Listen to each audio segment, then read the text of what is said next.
Abacha Federal Constituency. Mr. Speaker, I'm from Anambra State. Mr. Speaker, the budget 2020, it has a whole lot of kudos and a whole lot of knocks.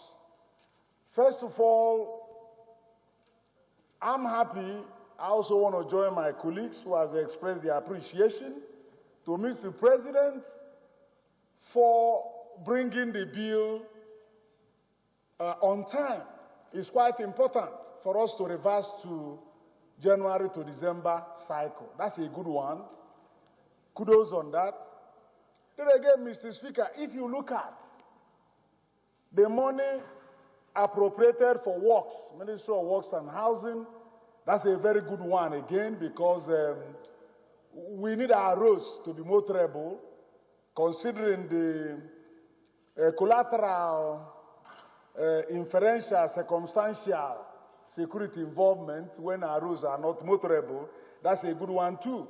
But Mr. Speaker, when we look at the issue of VAT, I think it's something that we should critically look at when it goes down to committee level.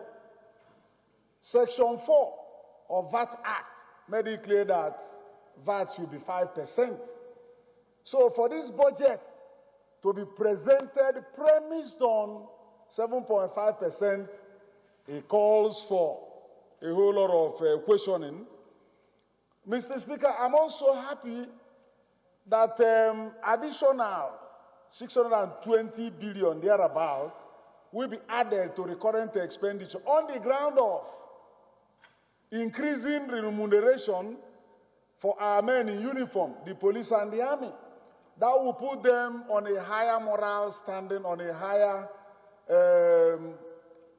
they will be more motivated for them to do their work good. That's another very good one. But again, one will say, the money that will be budgeted, if released, that it should be well used, because we are aware of the corruption in those areas. My colleagues have spoken much about power. That's a good one. Again, Mr. Speaker, another good thing about this budget, issue of prioritizing the projects.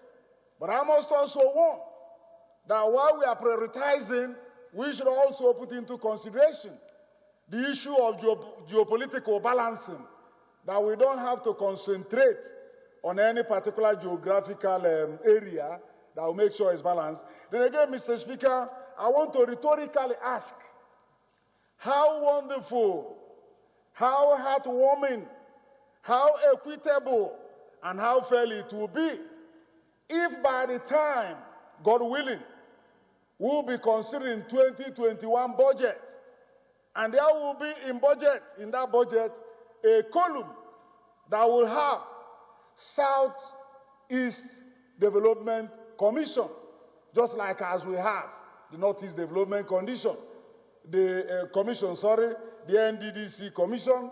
That will be one of those wonderful things that will give the people of Southeast the needed sense of belonging, that they also belong.